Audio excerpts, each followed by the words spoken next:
If you're going to continue to learn and grow and develop new skills and become new versions of you, which I hope is your life plan, then you might want to get some feedback sometimes. You might want somebody to, yes, point out what you're doing well, but even more importantly, show you where you might want to make adjustments, where you're falling short, where it could be better. So many people I notice really have a hard time receiving that kind of feedback. They take it so personally, they're embarrassed, they shut down, which doesn't help them in whatever they're trying to learn, but it also makes them avoid situations in the future where they may not be good at things. That's not going to create your best life. So we're not going to do that. I'm going to teach you today how to receive criticism like a boss. I'm Jody Moore, and this is Better Than Happy. Let's go.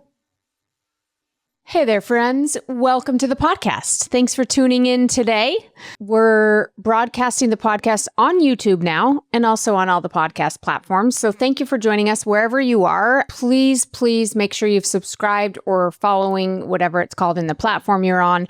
That really helps the show get more traction. And we really want to get this work out to as many people as possible. So thank you in advance for just click the follow button, click the subscribe button.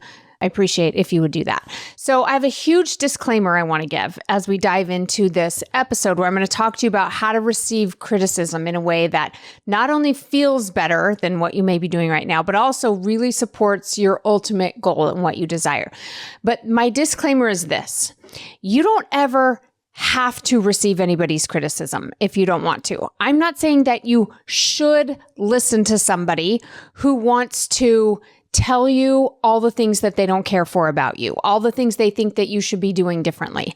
And I really want to emphasize this because I think that unfortunately there are a lot of people in relationships, maybe, for example, where somebody brings their baggage, their unhappiness, their dissatisfaction with life to this other person and says, this is your fault, and here's what I need you to do differently to make me happy.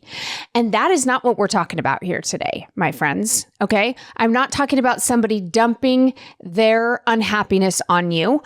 I'm not talking about somebody gaslighting you or blaming you.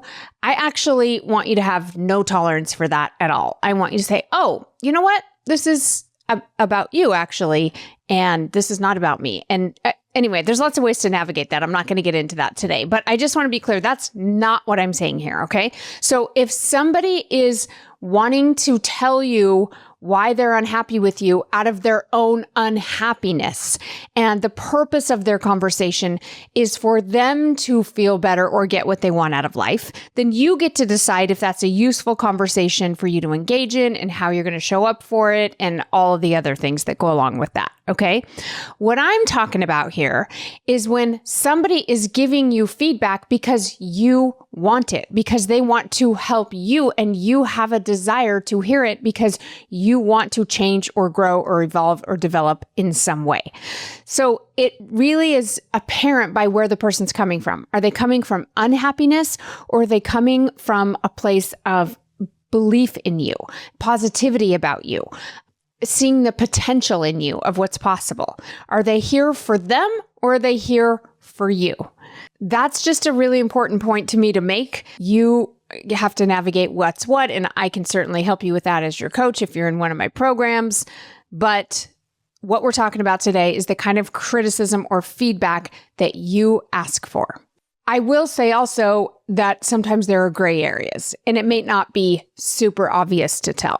Like sometimes you might have clients or customers or something who want to give you feedback and they're unhappy and it's for their sake, but maybe you feel like there are times when you want to hear them out. Okay. So again, not a black and white situation, but again, just a very important disclaimer as we dive into this topic. So that said, I'm going to give you 5 things today that you can do, that you can incorporate, tools, resources, principles to consider that will help you to receive feedback in a way that doesn't shut you down. So I have a group of coaches I'm working with right now who are becoming certified coaches. I have a coach training program. We work together for 7 to 8 months. I run it once a year, and it's one of the most fun things I get to do because it's an intimate group. So I really get to know these people well, and I just grow to love them, and they all grow to love each other. And it's just very fun and powerful and transformative experiences they have massive insights as they really dive deep into these tools and learn to use them to coach others.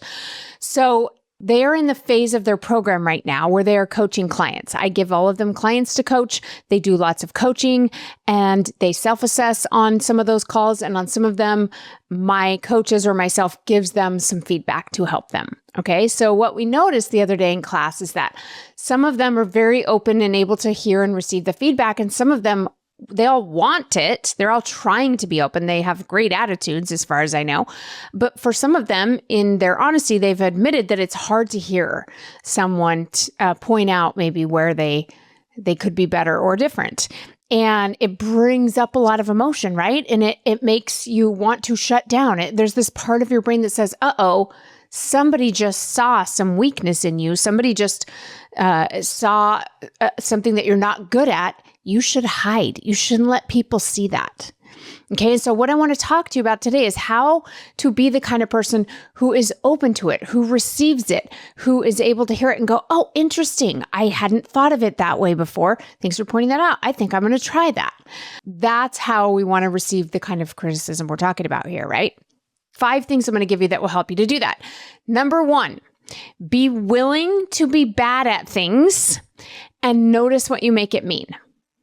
Okay, so I had, again, somebody recently on a call say that one of her customers, actually, she owns a business, and one of her customers had accused her of not doing a good job at the service she was providing. And the customer wanted to tell her all the things that she could do differently.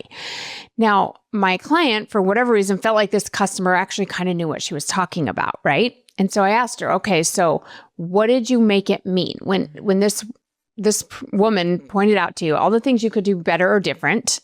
What did you make it mean? She said that I'm not good at this. And I said, okay, what if that's true? That's just a thought.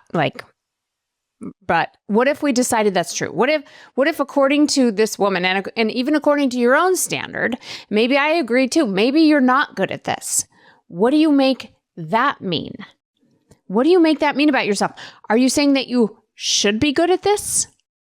Because that's an interesting thing to notice. What if you gave yourself permission to be not good at things? You're not going to be good at everything. Now you might be thinking like, oh, hold on, shouldn't she be good at whatever service it is that she's providing for her customer? Well, I mean, ideally, that's where she's going to get to. That's where we want to go, right? But if she noticed a part of it, which, by the way, was only a small part, not that she wasn't good at any of it, but if she wasn't good at this one thing, then can you go, oh my gosh, you're right. I didn't even realize that I was dropping the ball in that way. Let's figure out a way to make sure you're taken care of. Here's how I'm going to compensate you for that. Or here's what we're going to do to fill in the gaps. I appreciate I hadn't even considered that, right? So you're not going to be good at everything, my friends. You're not. That's just the reality.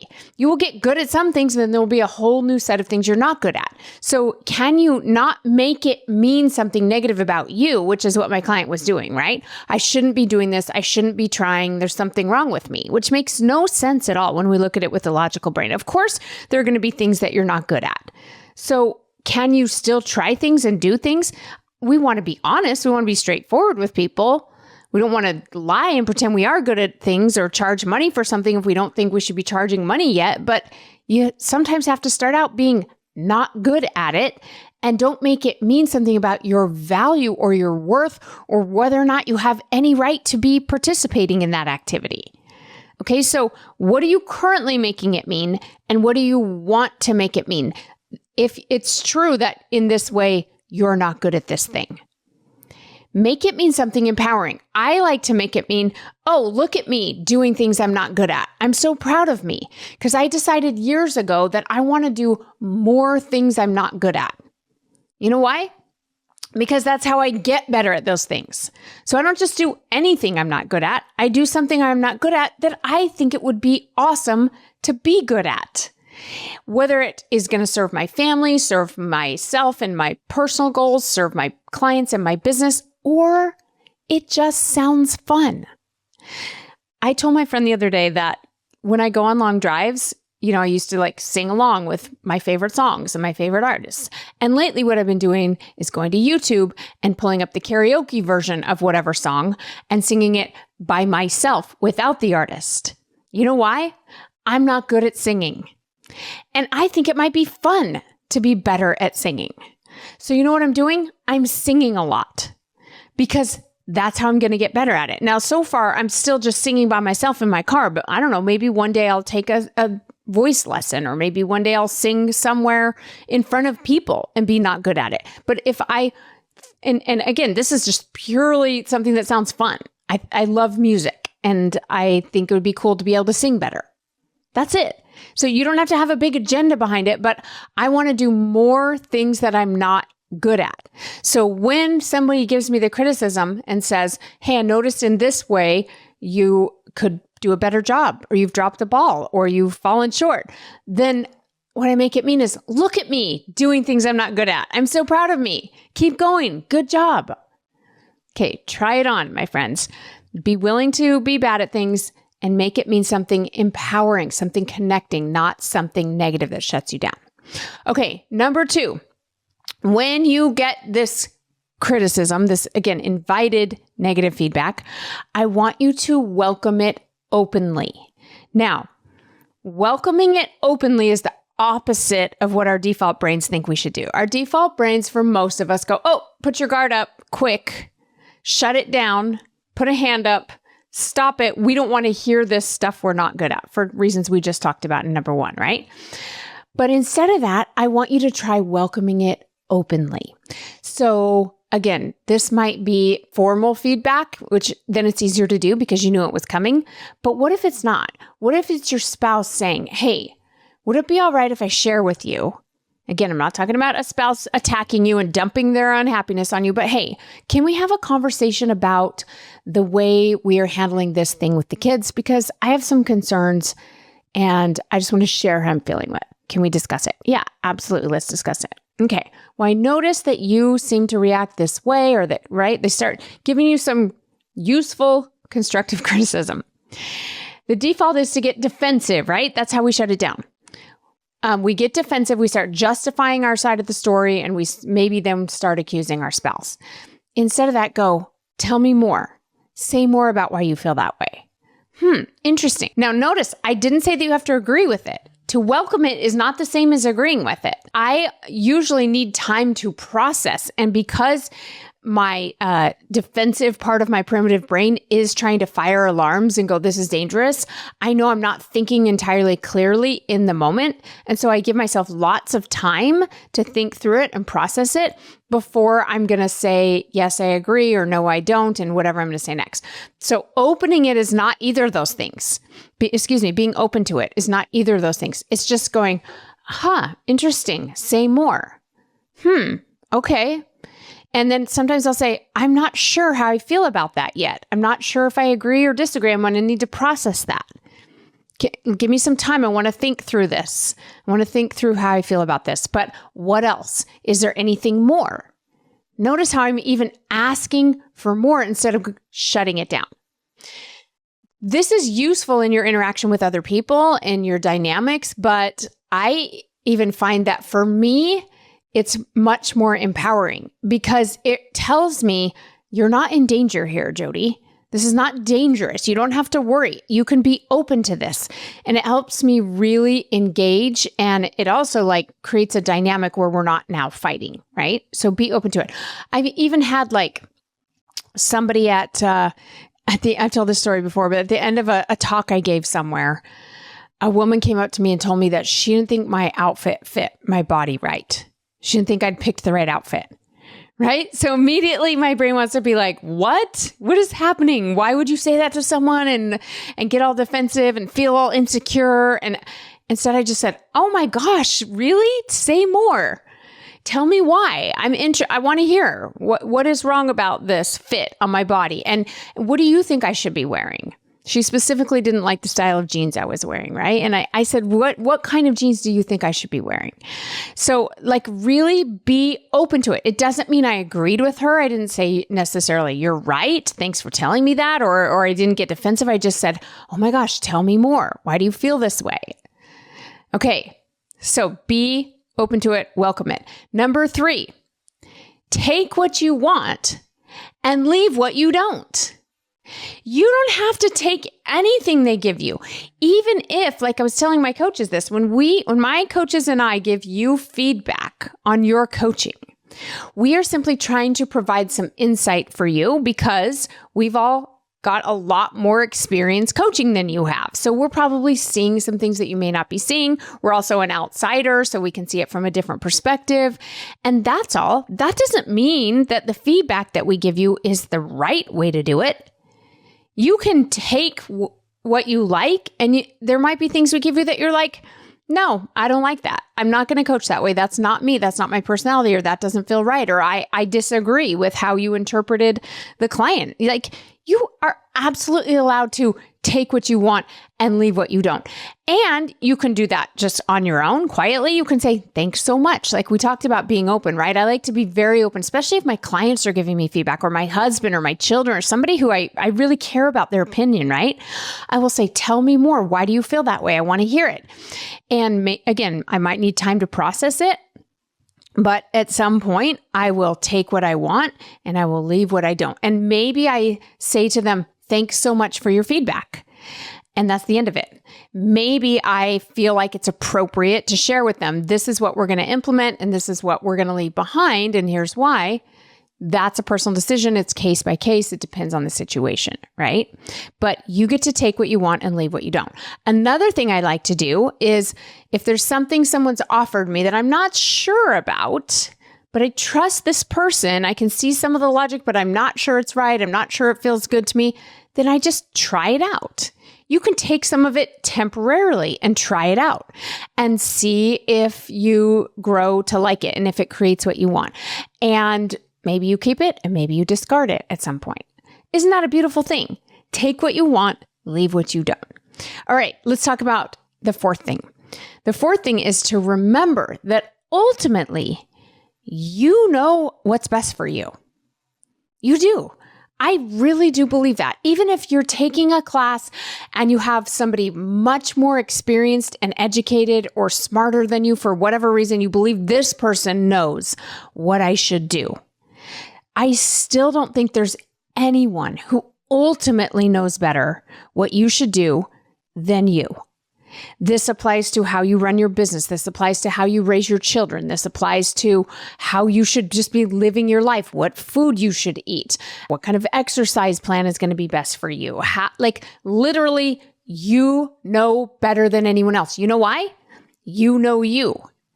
You know your strengths, you know your weaknesses, you know what is going to be long lasting and more fun for you and what's going to be harder.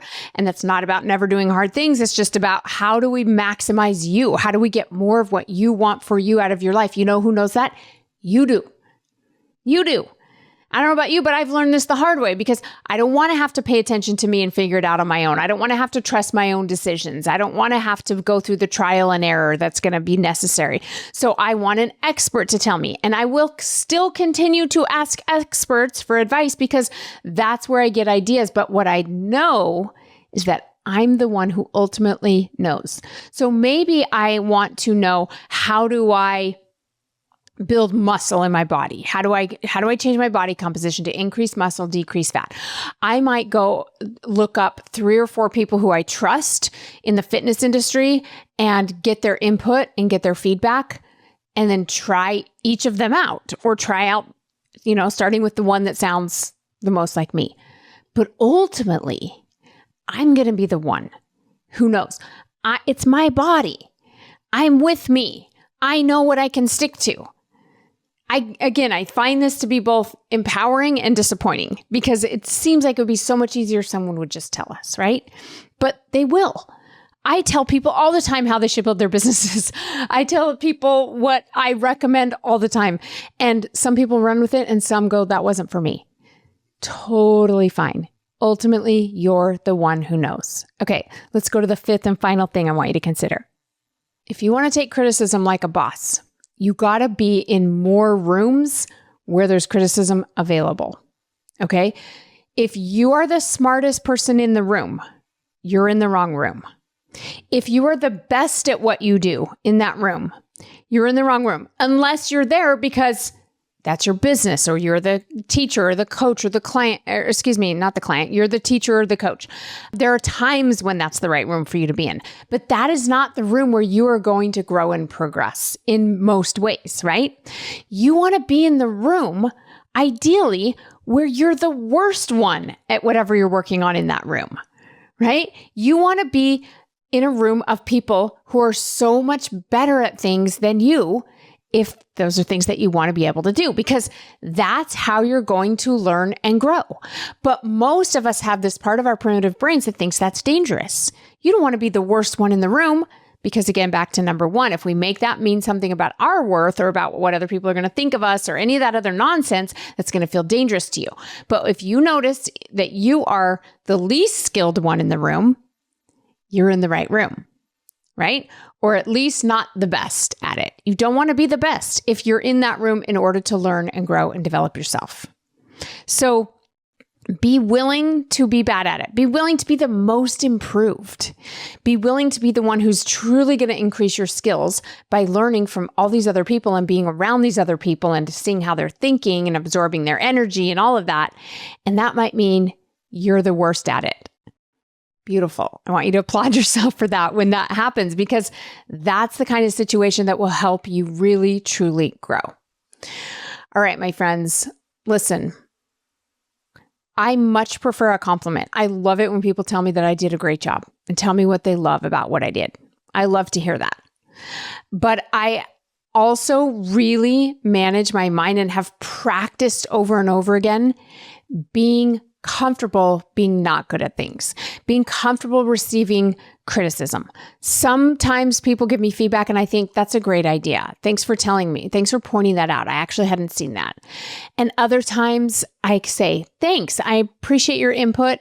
And then I toss it aside because I disagree, or it's just not something I care about, or not something that I'm ever going to change. So this isn't about people pleasing. This isn't about turning yourself into what everyone else wants you to be. It's just about receiving useful criticism and having engaging conversations when necessary. All right. Thanks for joining me today, everybody. Again, make sure you're following the podcast. Please share it with a friend if you found it to be helpful. And I so appreciate your attention and time here today. I'll see you on another episode next week. Bye-bye.